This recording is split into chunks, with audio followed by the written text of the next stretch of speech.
पुण्यात पुढच्या आणखी एक महत्त्वाच्या बातमीकडे. बीडमध्ये मठाधिपती आणि उत्तराधिकारी यांच्यात वाद निर्माण झालाय. उत्तराधिकाऱ्यांना मठ संस्थानाच्या गादीवर बसण्यास परवानगी न दिल्यानं वाद निर्माण झाल्याची माहिती आहे. उत्तराधिकारी दारू पिऊन लोळत असल्याचा एक व्हिडिओ व्हायरल झाल्याने उत्तराधिकारी केशव गीतेंचा व्हिडिओ सोशल मीडियावर सध्या प्रचंड व्हायरल होतो. सोशल मीडियावर व्हायरल झालेल्या व्हिडिओची पुष्टी लोकशाही मराठी करत आहे.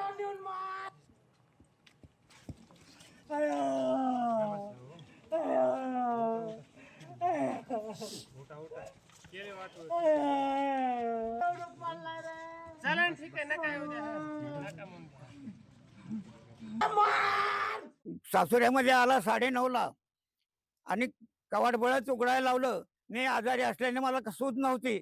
त्यानं त्या ठिकाणी मला उचलून आपटापटी सुरू केली.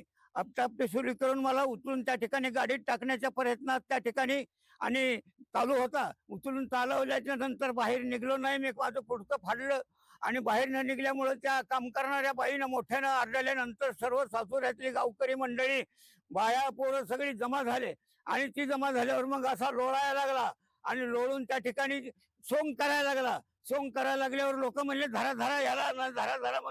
तो दारू पिऊन आलेला होता. त्या ठिकाणी भयंकर दारू प्यायलेला होता, सुधीवर नव्हता. त्या ठिकाणी लोकांनी धरायला लागल्यावर त्या ठिकाणी पळाला आणि गाडी माझी बसून गाडी घेऊन पळून गेला. लोकशाही मराठी ऐका, पहा, जागरूक रहा.